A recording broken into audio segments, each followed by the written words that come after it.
Selamünaleyküm arkadaşlar. Evet, gene bir sous vide videosuyla karşınızdayız. Bugün T-bone yapacağız arkadaşlarım. Gördüğünüz gibi gayet güzel, harika bir şekilde yağlı T-bone, bakın. Yağlar artık üstüne çıkmış.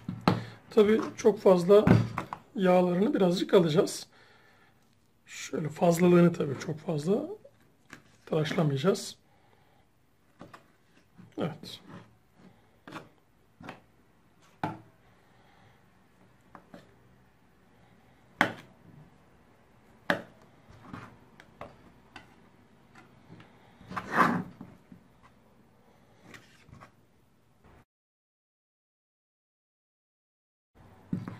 Gördüğünüz gibi T-bone, bilmeyen arkadaşlar için hemen anlatayım.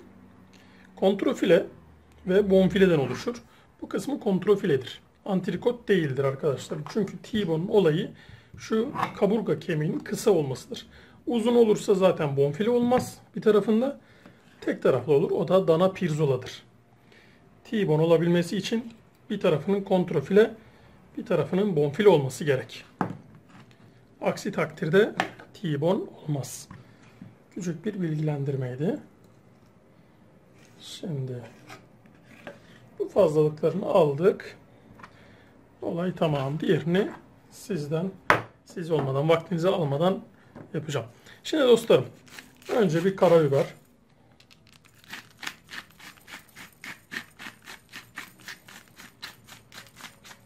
Şöyle biraz yaklaştıralım, daha güzel gözüksün. Sonra kaya tuzu ve sarımsak tozu.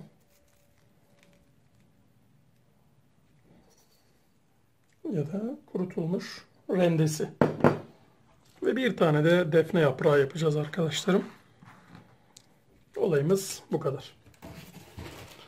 Ve doğru vakuma. Vakumlama olayına geldik.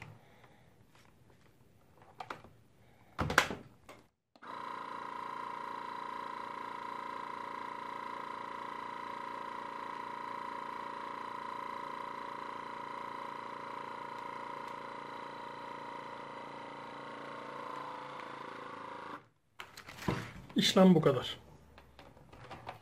Sevgili dostlarım, diğerini aynı işlemi uygulayarak yapacağım. Hiç vaktinizi almadan sadece bir tanesini size göstermek istedim. Pişirme aşamasında hep birlikteyiz. Hadi bakalım, bir yere ayrılmayın. Bu arada arkadaşlar, etin kalınlığını da söyleyeyim. Yaklaşık 2 santimlik bir et. Görebiliyorsunuz, 2 parmak kalınlığında. Yani pişme süresi ona göre biraz daha uzun olacak. Pişim aşamasında görüşürüz. Hiçbir yere ayrılmayın. Geldik pişirme olayına. Arkadaşlar görebiliyorsunuz. 70 derece tam 4 saate ayarlayacağız. Birazdan bunu biraz daha yükselteceğim. Bakın görebiliyorsunuz. Şöyle bir tane daha dokunayım. Şöyle 4 saate fixledik.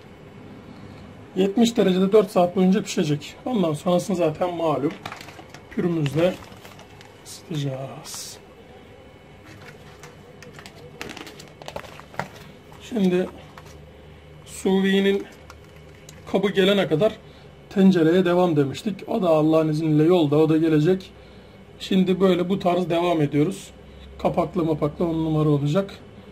4 saat sonra görüşürüz. Bir yere ayrılmayın, hadi bakalım. Sous vide'den güzelce T-bone'larımız çıktı. Şöyle bir kase alalım. Hemen dostlar poşetleri kesiyoruz. Poşetlerle daha işimiz yok. İçindeki güzel baharatlı harika et suyunu çıkartıyoruz. Bunu dostlarım şimdi kullanacağız. Şöyle önümüze alalım. Etlerimizi çıkartalım. Şimdi pürümüzümüzü yakalım. Başlıyoruz tutuşturmaya. Hadi bakalım.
Hemen bu aşamada kendi suyundan koyuyoruz. Sos mahiyetinde arkadaşlarım bu. Şöyle bol bol döküyoruz. Bir daha vereceğiz coşkuyu şimdi.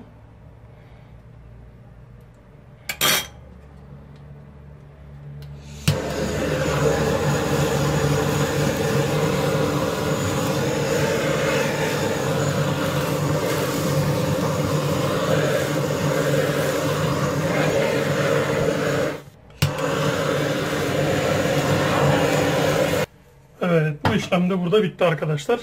Hemen kenara alıyoruz.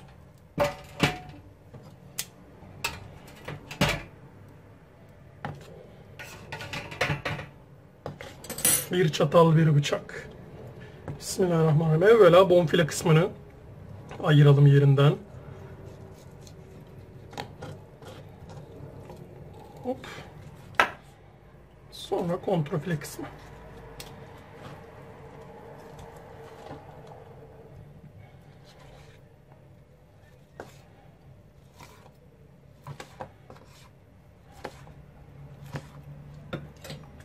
Acayip sıcak. Sevgili dostlar, bu 70 derecede pişen bir etin görüntüsü. Bunu 65 derece 2 saat yapmış olsaydık daha kırmızı, daha kanlı canlı gözükecekti. Aslında kan değil, sadece renk olarak, görsel olarak böyle bir şeye giriyor. Onun haricinde hiçbir şekilde bir kan ya da ne diyeyim pişmemezlik yok. Harika bir şekilde pişiyor. Evet, bonfilemizi de görebiliyorsunuz.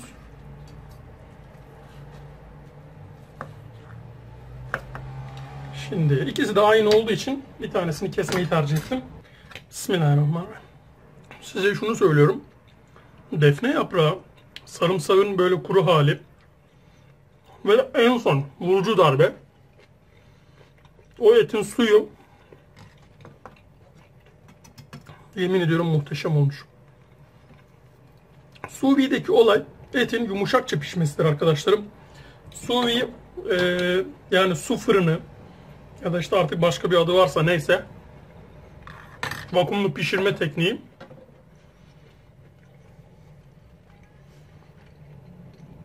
Bu tamamen dışarıdan dört tarafından, yani bütün her tarafından sıcaklığı vererek pişirmeyi sağlıyor. Haliyle içeride kendi suyunu salıyor. Kendi suyuyla pişiyor. O su kıymetli, çok kıymetli bir su.